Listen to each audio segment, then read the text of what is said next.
Bonjour les amis, aujourd'hui on va se faire une bonne salade de fruits avec des fruits de saison. Hein. C'est la saison des kakis, regardez comme ça, comme ils sont beaux là. Excellent. Pamplemousse géant d'Asie. Ça c'est du bon ça. La chair est vraiment sucrée, c'est excellent. Les kiwis, c'est la saison, faut en profiter. On va se faire des petits kiwis. Bon, avec ça, j'ai des petites bananes africaines.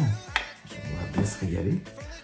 On a besoin aussi d'un petit jus de citron vert pour garder ça en tupperware parce que bon, je vais en faire, ça va être une belle portion, donc je vais mettre une bonne partie en tupperware au frais. Et puis avec ça, je vais rajouter aussi quelques petits raisins et un tout petit peu de sucre de canne. Vraiment le minimum pour dire de. Je vais essayer d'agrémenter ça aussi avec de la noix de coco, parce que noix de coco en ce moment, elles sont pleines, elles sont magnifiques. Puis elles sont pas chères, hein, même pas 1 euro. Donc, par contre, les noix de coco, pour dire de les garder plusieurs jours, je les coupe en lamelles, quand même assez épaisses, hein, pas toutes fines. Je fais pas des copeaux tout fins. Je les coupe en lamelles et je les fais sécher dans un déshydrateur. J'ai un déshydrateur électrique à 6 plateaux, je crois. Et ça va permettre de mettre ça au moment où on mange la salade de fruits, hop, je peux en prendre et en rajouter dedans, quoi. Voilà. Au moins, sinon j'ai peur que ça moisisse. Et la noix de coco en général toute seule dans un fraîche, même dans un tupperware fermé, des fois au bout de 2 jours elle est foutue, elle est fichue. Donc je préfère la déshydrater. Et vous verrez, elle reste pas sèche comme du béton, elle reste quand même un peu moelleuse, donc au moins ça fait pas mal aux dents. Allez, c'est parti, je vous montre ce qu'il faut. Voilà, banane kiwi, kaki, pamplemousse sucrée. Bon, ça, la noix de coco, je vais la préparer, elle sera pas prête avant plusieurs heures, hein. Il faut bien au moins 6 heures à 9 heures de séchage, au moins. C'est du séchage à quoi, une trentaine de degrés, quoi, pas plus. Et puis quelques petits raisins, c'est pas des raisins de Corinthe, je pense qu'ils viennent de Turquie, une sorte de raisin blond moelleux. Et puis je vous dis un tout petit peu de sucre de canne, vraiment une cuillère à soupe, à tout casser. Voilà. Et un petit tupperware aussi pour mettre ça au frais. Allez, c'est parti, on épluche, on prépare. Voilà, vous voyez, tous mes légumes sont prêts, découpés, épluchés. Je vous remontre comment on épluche un gros pamplemousse asiatique. Donc on le prend par le haut, vous voyez, le haut, on lui fait une croix, comme ça. Alors, ce sont des pamplemousses avec une peau très épaisse, hein. Des fois, sur le haut en général, il y a à peu près 2 à 3 cm. Donc faut pas hésiter, vous voyez, à mettre le couteau, vous voyez, jusque là en croix. On continue un petit peu léger jusqu'en bas, chaque entaille. Voilà.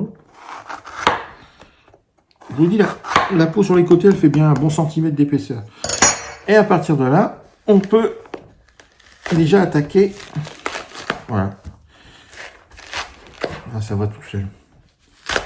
Ça s'enlève tout seul. Le plus dur, c'est de commencer, en fait. Alors, il n'y a rien à voir avec ces petits copains... comment dire, américain ou européen, hein, le pamplemousse.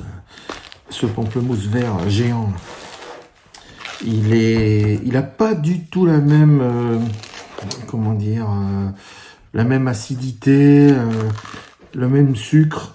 Du pamplemousse jaune ou rosé, des fois c'est hyper acide. En plus, il n'est pas cueilli dans la bonne saison, ou s'il n'est pas cueilli mûr, on va dire.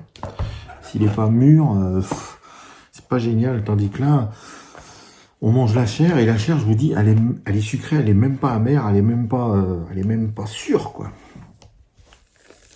On va ouvrir en deux, ça c'est du sport. Oh. On va se régaler.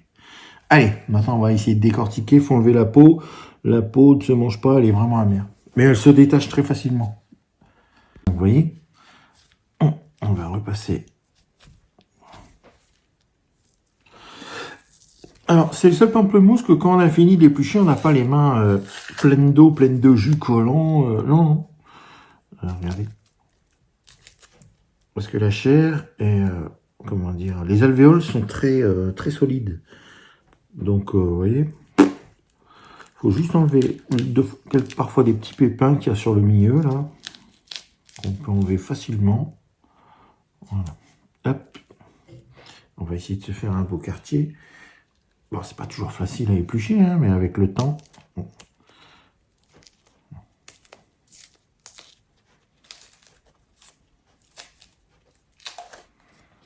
Regardez, regardez ça.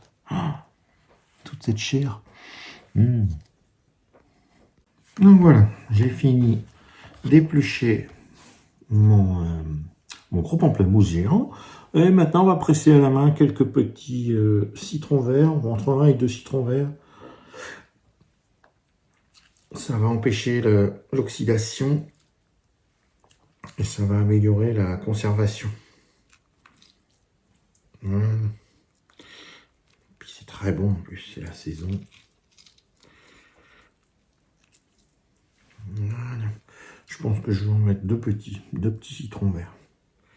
Des limes.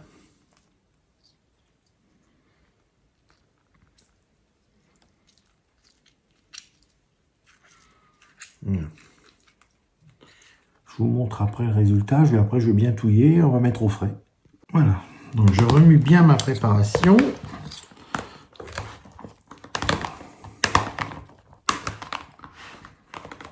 Et ensuite, je peux rajouter un peu de sucre léger par-dessus. Voilà.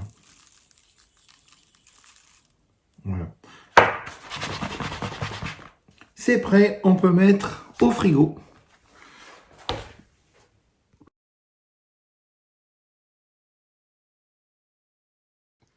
Avec un petit peu de crème fouettée, les petits raisins secs au-dessus, quelques languettes de noix de coco. On va se régaler.